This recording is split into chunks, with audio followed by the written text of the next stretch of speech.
하나님께 영광의 박수를 올려드립니다.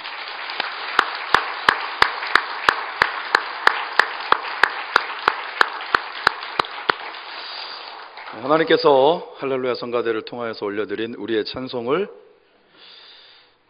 기뻐 받으신 줄 믿습니다.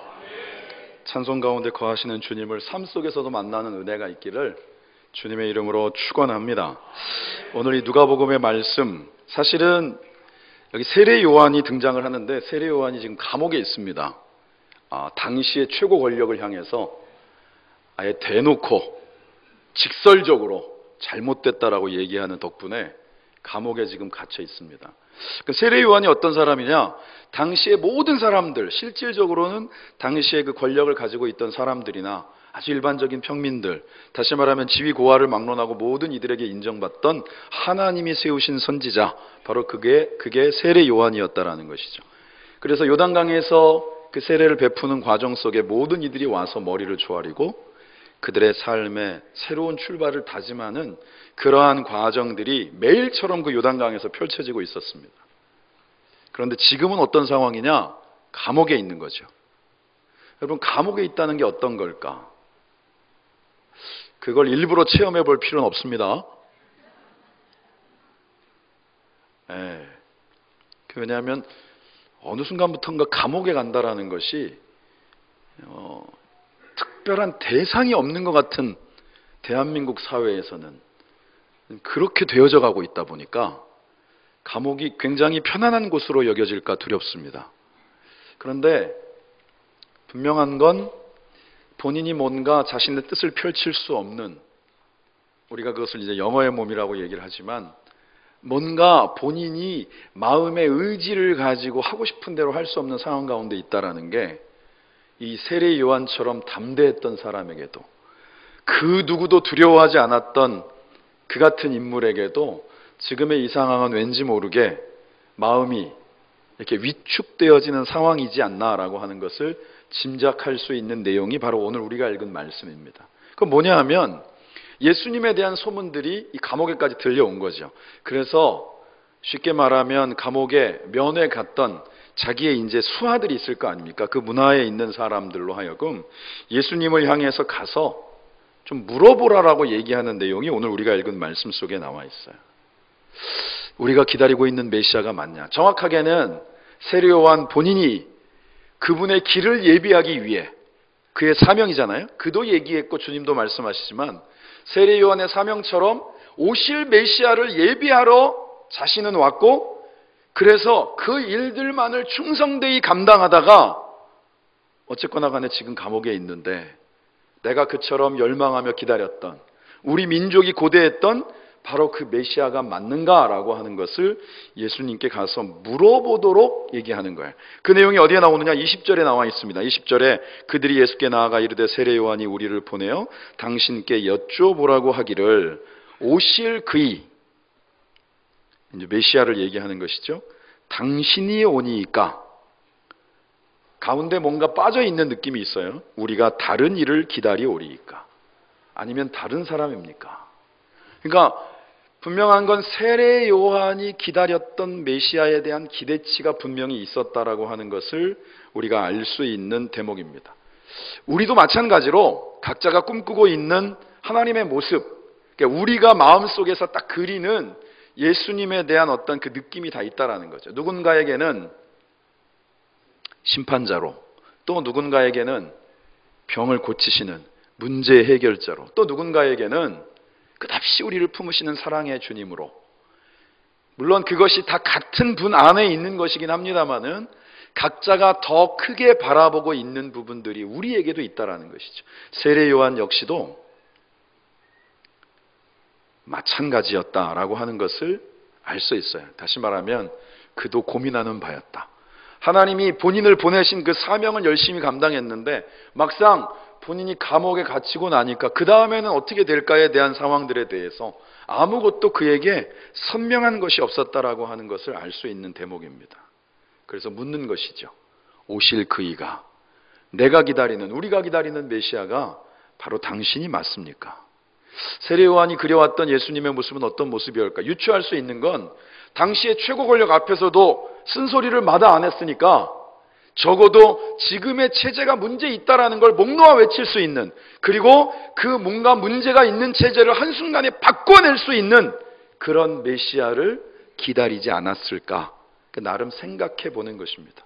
그런데 사실상 예수님이 이 땅 가운데 오셔서 보여주셨던 모습은 그 모습과는 왠지 좀 거리가 있죠. 물론 그분이 하셨던 말들이 당시의 사람들에게 굉장히 신선한 반향을 불러일으켰던 것은 틀림없지만, 그럼에도 불구하고 그 기대치에 대한 부분들이 다른 거예요. 당시에 사실 바리새인들이나 사두개인들은 그들이 이해하고 받아들이는 교리적인 문제를 가지고 사실은 나누어지는 부분들이 있었다면, 사실은 성경에 많이 언급되진 않지만 열심당으로 이렇게 해석이 되어져 있는, 번역이 되어져 있는 젤롯인들은 사실은 칼을 들었거든요. 지금 이 문제를 해결해 갈 수 있는 방법들은 우리가 무기를 드는 것이다. 실제로 각자가 바라보고 있는 새로운 세상에 대한 꿈들이 다 달랐다라는 것을 우리가 알 수 있는 그런 대목입니다. 그래서 그 질문을 하였을 때 예수님의 대답, 그것이 바로 오늘 우리가 읽은 말씀 22절에 나와 있습니다. 같이 함께 한 목소리로 읽어보겠습니다. 시작.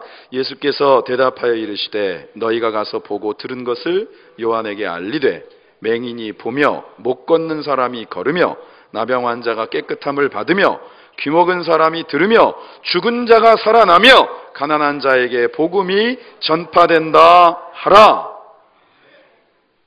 당시에 다 있었던 일입니다. 똑같은 상황이지만 같은 것을 바라보면서 더 마음속에 크게 기대했던 바가 있었던 부분들이 조금씩 다르긴 했지만 모두 다 주님을 통해서 나타났던 역사다라고 하는 것을 성경이 우리에게 말씀하시는 거죠. 예수님은 회복의 사역들을 이루셨습니다. 병든 자 고치셨죠. 귀신 들린 자 가운데서 귀신을 쫓아내셨죠. 그리고 분명한 건 당시에 잘못되어져 있는 종교의 관행에 대해서도 분명하게 말씀하셨습니다. 그게 바로 성전 청결 사건과 같은 바로 그런 장면입니다. 우리가 하나님 앞에 어떠한 신앙의 모습으로 살아가고 있는지에 대한 것도 주님에게는 아주 중요한 관심사이고 절대적인 관심사였다라고 하는 것을 또한 우리가 알 수 있는 부분이기도 합니다. 그러니까 오신 메시아 예수 그리스도를 놓고 각자가 바라보는, 세례 요한을 포함해서 모든 이들이 바라보는 시선들은 똑같지 않았다라는 거예요.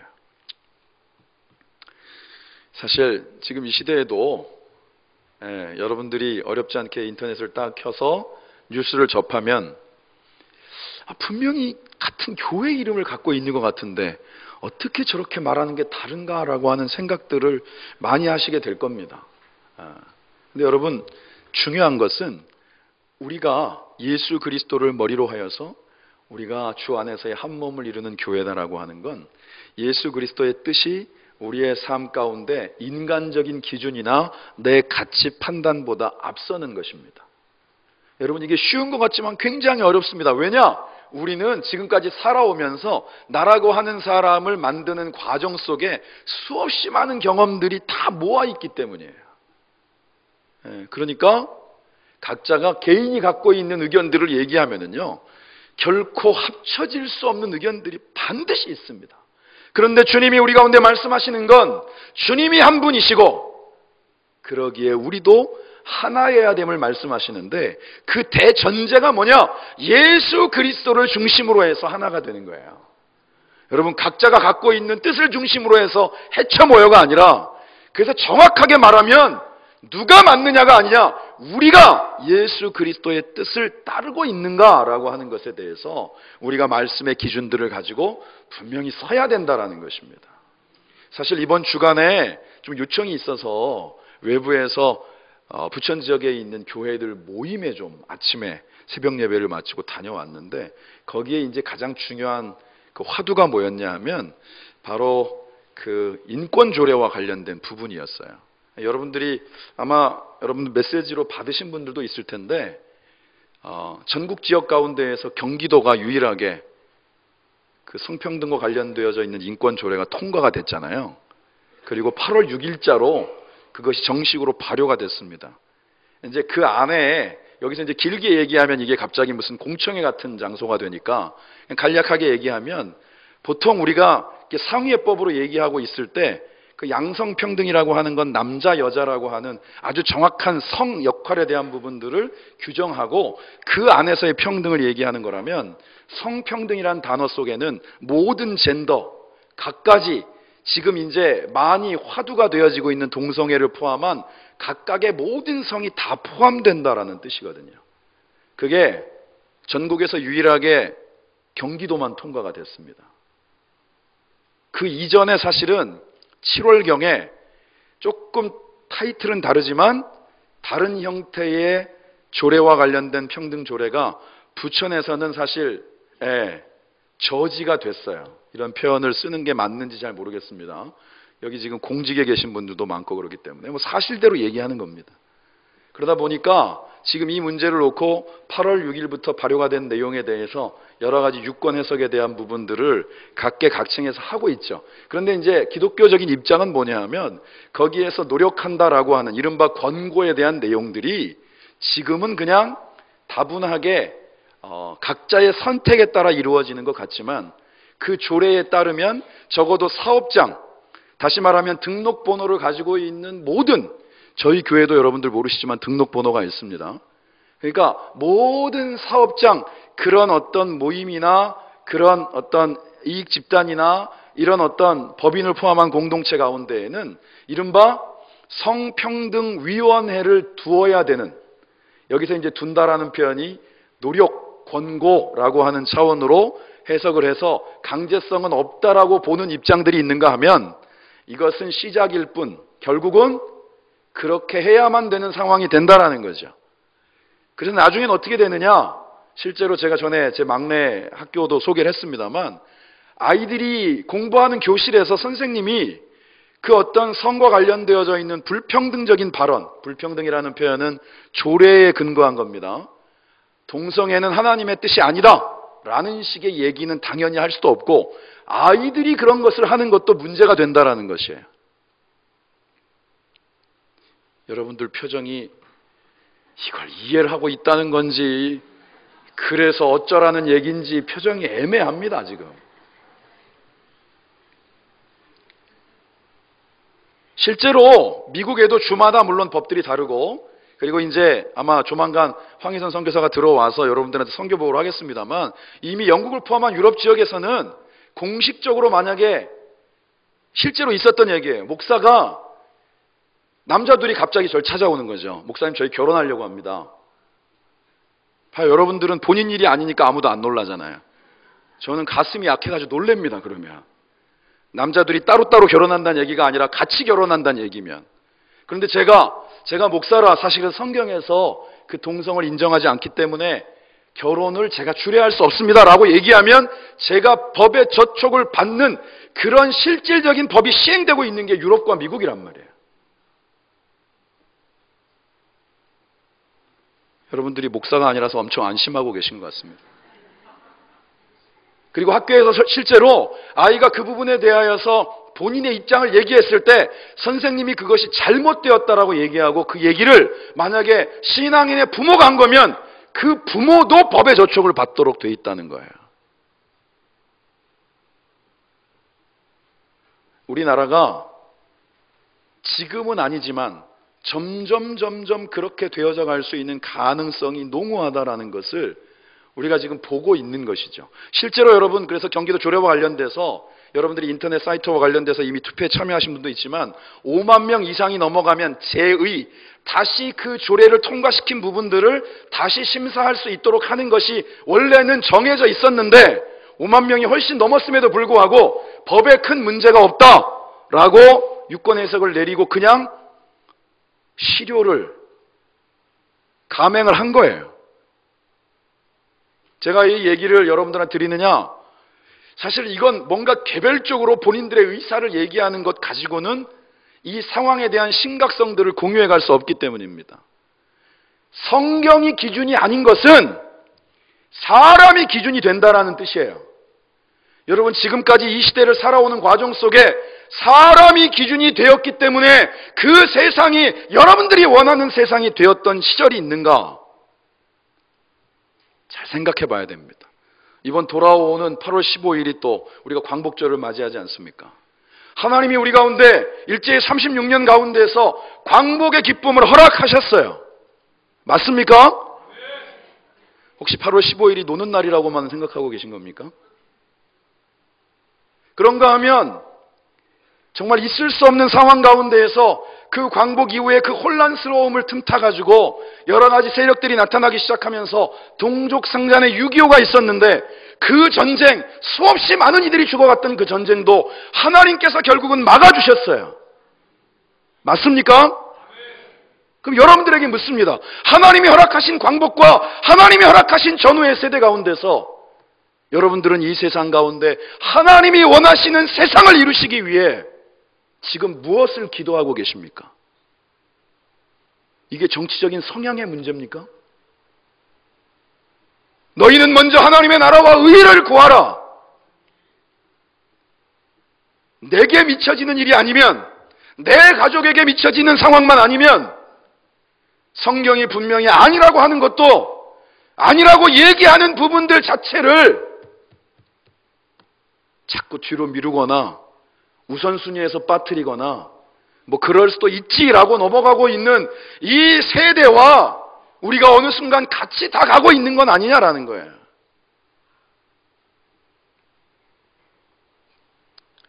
저희 교회에서 딱 주일날 1부하고 2부 예배만 녹화가 되기 때문에 이제 이건 또 자료로 남습니다. 나중에 또 최 목사가 여기에 서서 이렇게 했던 말들이 뭔가 상황 가운데 문제가 되고 법의 조촉을 받을 수도 있겠지만 저에게 있어서 상위법은 성경이란 말이에요. 아니, 목사가 성경이 상위법이 아니면 됩니까?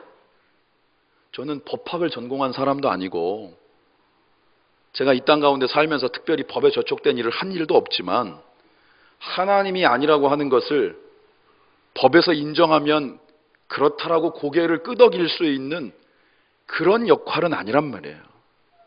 그럼 여러분 저만 그렇습니까? 저와 여러분들이 이 시대를 살아가면서 우리가 하나님의 나라와 의를 구한다는 게 어떤 것입니까? 그것은 그저 막연하게 우리가 머릿속에 그리는 그 아름다운 그 무언가가 아니라 하나님이 원하시는 것이 무엇인지를 정확하게 아는 것이고 그것이 나의 삶의 기준이 되어야만 되는 것이고 내 마음에 드느냐 아니냐가 아니라 하나님이 원하시는 것이 그것이기에 나의 삶을 드릴 수 있는 헌신이 있는 것을 우리는 하나님 앞에 드리는 예배라고 얘기하는 거예요. 오늘 이 자리가 그러한 출발이 되어질 수 있기를 주님의 이름으로 축원합니다. 오늘 주님이 이런 말씀을 하세요. 23절에 누구든지 나로 말미암아 실족하지 아니하는 자는 복이 있도다. 이 말 속에는 왠지 제 느낌에는 세례 요한아 힘드냐? 잘 견뎌라. 네가 지금 당하는 고난은 분명히 뜻이 있는 것이다. 예수님도 고난 당하시지 않습니까? 예수님은 꽃길만 걸으셨습니까? 그분이 이 땅 가운데 오신 가장 중요한 이유는 저와 여러분들 가운데 그 영원한 생명, 모든 죄로부터 노임을 받은 진짜 구원과 해방을 이루시기 위해서 십자가에 죽으시러 오신 거예요. 그리스도를 따른다라고 하는 저와 여러분들이 하나님의 나라와 의를 위해서 아이들 표현으로 일도 손해보지 않으려고 하는 세상은 결코 하나님이 원하시는 세상일 수 없습니다. 때로는 손해도 좀 보고 그리고 그로 인하여서 당하는 불이익이 있을지라도 하나님의 뜻이 그것이 맞으면 그것을 선택할 수 있는 여러분들의 믿음의 결단을 하나님이 귀히 여기시고 우리가 살아가고 있는 2019년에도 살아계신 하나님의 역사를 바로 저와 여러분들의 삶을 통해 이루어 가실 줄 믿습니다. 저는 그 길에 그 이름에 합당하도록 길교회가 서기를 주님의 이름으로 축원합니다. 그리고 길교회는 저와 여러분들이 함께하는 그런 예수 그리스도를 머리로 한 교회니까 저희들의 뜻 또한 하나님의 뜻 가운데 그렇게 서서 갈 수 있는 은혜가 있기를 주님의 이름으로 축원합니다. 오늘 말씀 속에 예수님께서 당시의 시대를 이렇게 분별합니다. 뭐라고 얘기하시느냐? 진단을 내리시는 거죠. 도대체 춤을 추어도 피리를 불어도 춤추지 않고 옆에서 누가 곡을 해도 그것으로 인하여서 함께 울거나 슬퍼하지 않는 시대다. 그러니까 뭘 해도 감흥이 없다라는 거예요. 그러니까 너무나도 자기중심적으로 세팅이 되어져 있다 보니까 모든 동기부여가 본인과의 연관성과 직접적인 연관이 있느냐 아니냐만 중요하게 여긴다는 거예요. 제가 새벽마다 창세기 말씀을 강의하고 있다라고 말씀드렸는데 이번에 창세기의 말씀 가운데 25장을 나누면서 그런 말씀을 드렸습니다. 거기에 뭐가 나오느냐 하면 야곱과 에서와 관련된 얘기가 나오죠. 아마 어렴풋하게 기억나시는 분들이 꽤 많을 겁니다. 야곱하고 에서하고 원래 누가 형이죠? 야곱을 먼저 얘기하기 때문에 야곱이 형이 아니라 아주 간발의 차로 에서가 형이죠. 이란성 쌍둥이입니다. 그런데 태어나서 둘 다 기질이 너무 다른데 아버지가 너무 형만 좋아해. 왜냐하면 산으로 들러다니면서 사냥하고 고기를 막 이렇게 해가지고 그 아버지 이삭이 고기를 좋아했다라는 표현이 성경에 나와요. 그러니까 아무튼 그냥 좋아해. 그래서 큰형만 좋아해. 그러다 보니까 상대적으로 그 박탈감을 갖는 그 야곱에 대해서는 엄마가 또 끼고 돈 거예요. 아빠 엄마가 형제 둘을 따로 편애하니 그 집안이 온전하겠습니까? 그런데 그 과정 속에 동생이 가만히 있다가 여긴 또 집에 있는 걸 좋아하는 조용한 사람이다라고 나와 있어요. 성경이 참 자세해요. 그러고 보면. 근데 이러고 가만히 보니까 아버지 옆에 와서 형이 하는 걸 가만히 보니 형이 사냥만 하고 돌아오면은 힘들어한다라는 걸 알고 자기가 요리 기술 중에 제일 잘하는 팥죽을 탁 써가지고 가장 먹고 싶고 배고플 때 그 앞에서 냄새가 확 나게 한 거예요. 그러니 그 와일드하고 막 요즘으로 말하면 뭐예요? 막 운동 즐기고 막 이런 성격에 그 에서가 오자마자 배고프니까 팥죽 좀 달라고. 이거 그냥 줄 수 없다. 이게 딱 준비한 멘트거든요, 여러분. 정확하게 그 타이밍을 노리고 형의 장자권을 나한테 팔아라. 근데 그 장면에 형이 하는 멘트가 뭐라고 나와 있냐면 지금 내가 죽게 됐는데 그 장자권이 나에게 무슨 유익이 있냐. 성경에 나와 있는 표현 그대로입니다. 이걸 요즘식으로 번역하면 어떻게 되죠? 장자권이 밥 먹여주냐? 이렇게 얘기한 거예요. 여러분 굉장히 무서운 표현입니다. 우리의 신앙의 기준이 밥 먹여주냐 앞에 한순간에 무릎 꿇을 수 있는 상황을 성경은 너무 적나라하게 보여주는 거예요. 예수님이 이 땅 가운데 오셔서 광야에서 40일 금식 후에 받으셨던 첫 번째 사단으로 받았던 시험이 뭐죠? 네 앞에 있는 돌로 떡을 만들어서 먹어라. 여러분 3일만 굶어도 먹는 생각 외에는 아무것도 안 납니다. 사단이 정확하게 그 타이밍을 알고 있었던 거예요. 근데 주님이 그때 뭐라고 말씀하십니까? 사람이 떡으로만 살 것이 아니요 오직 하나님의 말씀으로 살 것이라. 여러분 이게 기준인 거예요. 밥 먹여주냐가 기준이 아니고 하나님의 말씀이 기준이 되어야 되는 이유. 이 시대에 저와 여러분들을 넘어뜨리기 위한 사단의 유혹은 반드시 밥 먹여주냐로 다가오기 때문입니다. 오늘 예수님께서 이 세대를 보면서 그와 같이 말씀하시는 거예요. 어떤 걸로도 도대체 그 마음들이 움직이질 않는구나.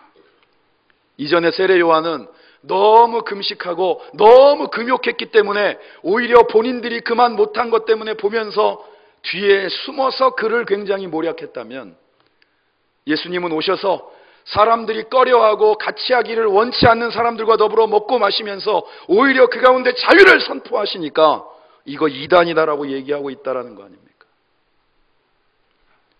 다시 말하면 그 세대에도 사람들은 요즘식 표현으로 팩트, 진실을 알고 싶어 하지 않고 본인이 뭘 원하는지, 본인이 무엇을 선호하는지를 먼저 그 중심에 두었다라는 거예요. 본인이 믿고 싶은 대로 믿었다라는 뜻이고 본인이 하고 싶은 대로 믿었다라는 뜻입니다. 이 세대는 어떻습니까? 지금 저와 여러분들이 살아가고 있는 대한민국의 2019년은 그때와 많이 다릅니까? 그냥 세대를 분별하려고 애쓰지 말고 스스로에게, 저도 그렇고 여러분도 스스로에게 가슴에 손을 얹고 다시 한번 생각해 봐야 됩니다. 과연 우리의 신앙은 내가 믿고 싶은 대로 믿는 것은 아닌가? 내가 하고 싶은 대로 신앙생활하고 있는 건 아닌가? 하나님의 뜻이, 하나님의 나라와 의를 구하는 것이 나의 삶의 정말 우선순위가 되어지고 있는가? 오늘 이 자리가 그러한 하나님의 뜻 가운데서의 분명한 출발이 이루어지기를 주님의 이름으로 축원합니다. 안타깝게도 30절에 보면 바리새인과 율법 교사들은 이 세례 요한의 세례를 받지 않았다는 거예요.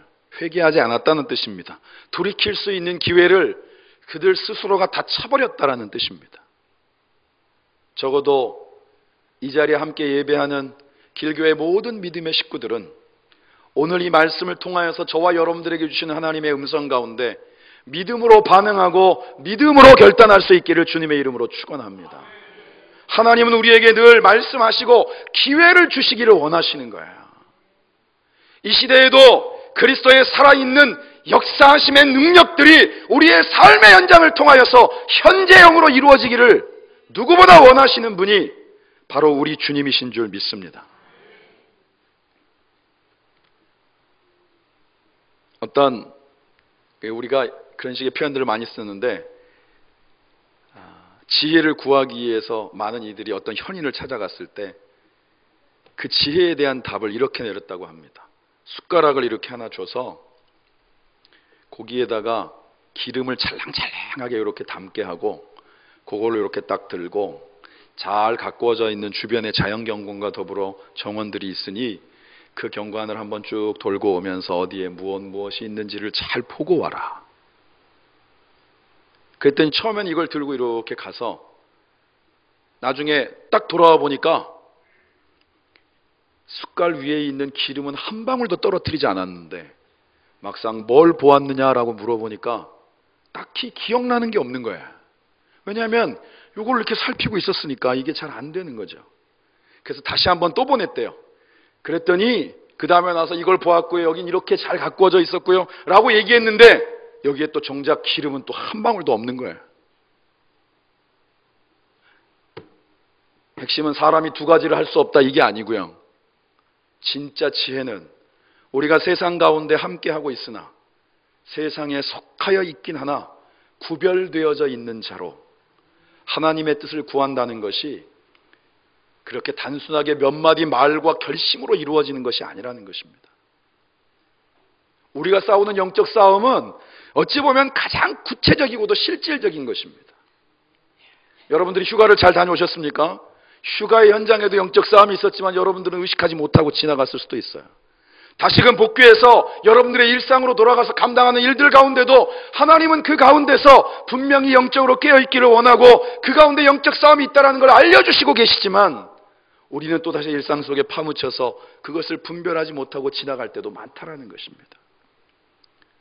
예수님이 저와 여러분들을 다시금 삶의 자리로 보내시는 것은 그 땅이 하나님의 뜻을 늘 얘기하고 그것을 늘 구하며 그리고 하나님의 뜻을 구하는 자를 위해서 눈에 보이는 결과들로 우리를 환영하는 그러한 환경이기 때문이 아니라 비록 그 가운데는 하나님을 부인하고 그리스도의 능력을 의심하고 성령의 인도하심을 무시하는 그런 어떤 세상의 세태들이 더 일반적이라 할지라도 그 가운데 깨어있는 내가 내 안에 그리스도로 말미암아 성령의 인도하심을 좇아서 내가 하나님의 자녀로서 바로 그 장소, 그 시간, 그 환경 가운데 서 있다는 것을 우리가 끝까지 붙잡고 갈 때 하나님이 우리의 삶을 통해서 능력으로 역사하시고 그리스도의 살아 역사하심의 증거들을 예수님이 우리의 삶의 진짜 그리스도가 되심을 저와 여러분들로 하여금 보게 하실 줄 믿습니다. 여름의 끝자락이죠. 이미 입추가 지났지 않습니까? 날씨는 비록 좀 덥고 습할 수 있지만 다시금 우리는 사계절을 가진 국가에서 가을을 맞이하게 됩니다. 우리가 날씨 때마다 뭘 얘기해? 봄은 새로운 시작이다. 여름은 뭔가 열매가 연그러가는 계절이다. 그리고 가을은 수확의 계절이고, 그리고 겨울은 봄을 준비하는 것이다. 각자의 어떤 그 계절에 대한 이해들은 정확하게 갖고 있는데, 정작 우리의 영적인 모습 속에서는 과연 언제가 시작하는 새로운 시작이며, 언제가 그 열매로서 연그러가던 때인지, 언제 그것들을 결실로서 수확하며 나아가는지, 그리고 우리가 지금은 하나님의 때를 기다리며 정말 기도를 심어야 될 때인지에 대해서 우리는 너무 의미 없이 시간들을 흘려보낼 때가 많다라는 것입니다. 올 여름이 다 가기 전에 우리가 가을을 맞이하면서 우리 안에 이미 시작하신 하나님의 그 선하신 역사가 구체적인 열매로 연들어가기를 소망합니다. 아이들이 태어나면 똑같이 하는 말인데도 우리가 듣기엔 그냥 엄마인데 분명히 엄마라고 했다. 우리가 봤을 때 그냥 엄마인데 아빠라는 말을 다른 애보다 먼저 했다. 말도 안 되는 우기는 말들을 합니다. 여러분, 그거 갖고 싸웁니까? 부모의 귀에 그렇게 들린다는데 어떡하겠습니까? 작은 것 하나에도 그 변화, 그 성장을 그렇게 기뻐하는 마음들이 하나님이 저와 여러분들을 향한 모습 속에서도 분명하게 있는 줄 믿습니다. 우리의 약함도 아시고 부족함도 아시고 해도 또 넘어지는 자들이 우리인 것도 아시지만, 주님은 오늘 또 우리를 세워서 하나님의 나라와 일을 위한, 하나님과 더불어 그리스도의 능력을 덧입고 성령의 인도하심을 쫓아 함께 걷는 동역자로 저와 여러분들을 세우기를 원하십니다. 오늘 이 예배가 그러한 출발이 되어지시기를 다시 한번 주님의 이름으로 축원합니다. 기도하겠습니다. 하나님 감사합니다. 하나님 감사합니다. 우리에게 허락하신 주님의 날, 우리가 하나님의 뜻 가운데 주의 말씀과 그 약속을 붙잡고 다시 한번 우리의 삶을 헌신하는 온전한 예배를 드리게 하심에 감사를 드립니다. 하나님의 나라와 의가 우리의 삶의 우선순위가 되게 하옵소서. 세상의 어떤 법보다 하나님의 말씀이 우리의 상위법이 되어질 수 있는 그 분명한 삶의 기준들을 세우게 하옵소서. 한 걸음을 걸어도 주님과 함께 걸을 때 그 걸음이 힘이 있음을 우리가 확신하며 걸어가는 하나님의 귀한 백성들 되게 하옵소서. 감사와 영광과 찬송을 주님께 돌리며 예수님의 이름으로 기도드립니다. 아멘.